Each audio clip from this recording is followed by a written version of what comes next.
So usually this would be a little smart intro about what's happened in game week 27, but instead, like I've said on JNO FM, I just want to say thank you guys so much for the support that you lot have given me from last season and this season on this channel.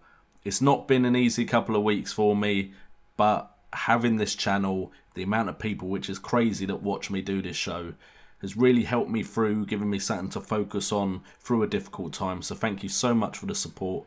It's much appreciated.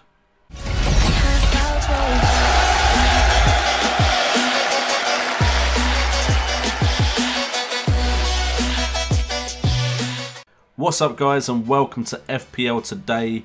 Looking forward to game week 28 after a double game week 27. As always, in association with FPL Updates, where you can find articles, tips and tricks about Fantasy Premier League. The best website for you to go to get your FPL advice, and featuring me. And before we get into the episode, the FPL question of the game week: how did your double game week go? I'm sure you had some Man City players, maybe even some Stoke players. Did you get the points you imagined after that Man City Stoke game, which has just finished as I'm recording this? I doubt it. And how are you shaping up for game week 28? Do you have 11 players? How many hits are you going to have to take to get a full team of 11? As for my game week 27, I triple captained Aguero. If you didn't know, if you're not active on Twitter in the FPL scene, FPL_fly got some bad news recently. He was triple captaining Aguero and just said to everyone, look, why don't we all go for it? And in support for him in his time of need, I guess, I went with triple captain Aguero as well. Sometimes some things and some decisions in life are more important than FPL. Don't tell anyone I said that though. As far as I'm aware, I will get 70 points for the game week, but that is off of an app which isn't the FPL website, so I'm not 100% sure that is going to be correct. I believe the average for the top 1,000 was around 66, so I'm just above that average. I think I've risen by about 1,000 in rankings. That's not amazing considering I had a triple captain chip played. However, I didn't transfer in loads of Man City players, so I may have got away with it, because if Sane or Sterling had gone goal crazy, I could have been looking at red arrows. Of course, because I'm doing this before the FPL website is going to update, I don't know all the information, but it will be on the screen below me as usual, as I'll be editing this tomorrow. My mistake for the game week was keeping Zlatan Ibrahimovic, who got me -1. I've kept him in, got rid of Sanchez because of this nice tie against Bournemouth, and then all hell broke loose in that game.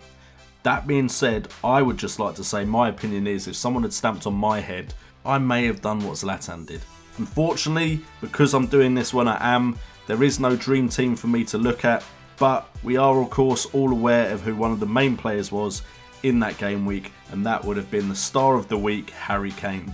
Coming in with 2 goals for the game week with 100% goal involvement, Harry Kane has been on fire recently, and now that the blanks are soon going to be out the way, I think Harry Kane may be a must for the tail end of the season. And the fool of the week was Kevin Friend, who just seemed to get everything wrong. Did he not give Zlatan a card because Zlatan told him to? Because he missed some really bad fouls and then sent off someone else for a slight little push. I think it was Sermon for a slight little push. He got so much wrong in that game, it's unbelievable. But with all that being said, and without being able to look back on game week 27 as much as I'd like because of when I'm recording this, we're going to move on to the hot list. Of course, there's not many fixtures, so this hot list is probably going to be quite predictable, purely because I'm not going to suggest to you any players that aren't playing in game week 28. So first of all, we look at the goalkeepers, and we have Robles coming in above Ben Foster and Eldon Jakupovic. Now, Jakupovic was first last week. The list is pretty much the same, but now Robles is up top because of his 2 plum home ties against West Bromwich Albion and Hull. Coming in at 4.7 million, he's got 2 clean sheets to his name at the moment, with 14 saves in total. We now look at defenders, and we are looking at Seamus Coleman coming in above Gareth McCauley and Alfie Mawson. Seamus Coleman comes in at 6 million, has 2 assists and created 4 chances, and again it's those ties against West Brom and Hull at home that make me think he could pick up clean sheets and some attacking returns. In midfield, and Sigurdsson is still the #1 choice midfielder for me, purely because of his consistency, just beating out Sadio Mane and Joshua King.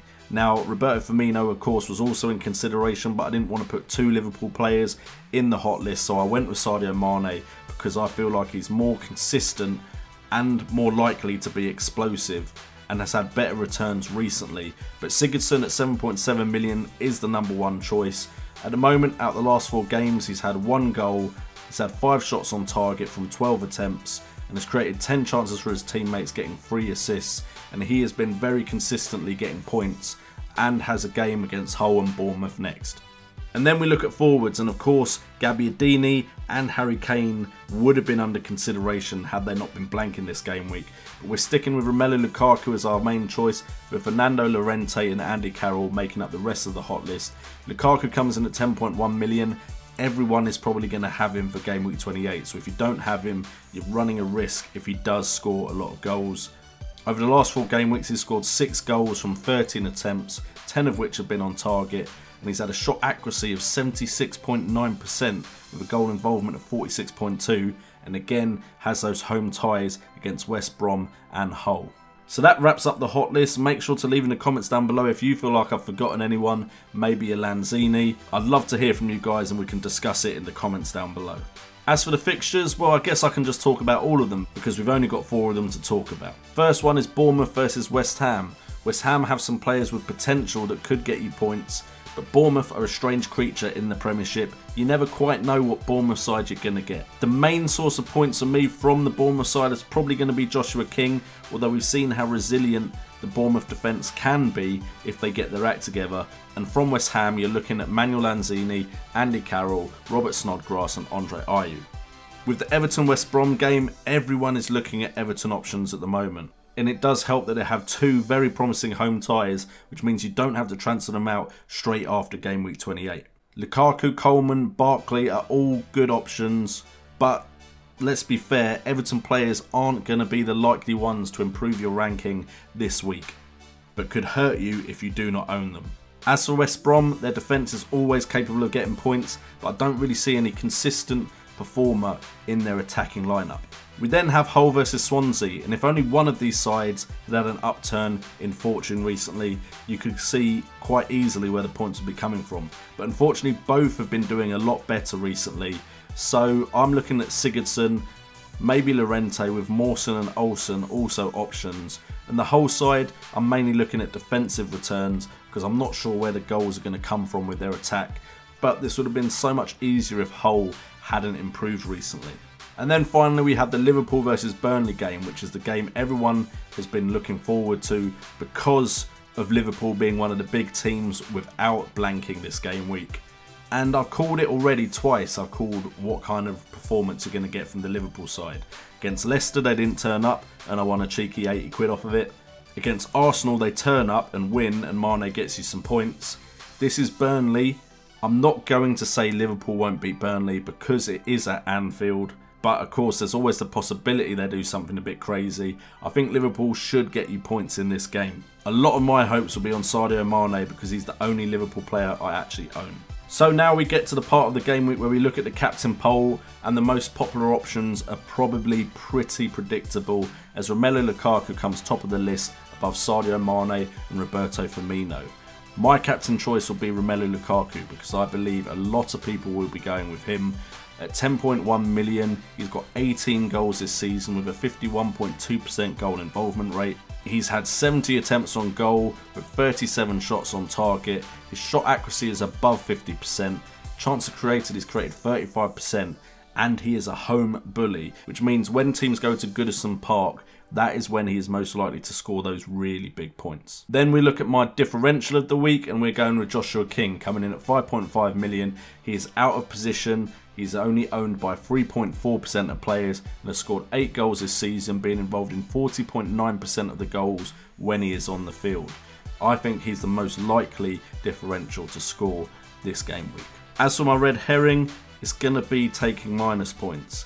Now, I am not usually one to say take minus points, But if you have players that aren't going to score because they're blanking, you're only really taking a -2 because they will guarantee get 2 points as long as they don't do something stupid like get a yellow or red.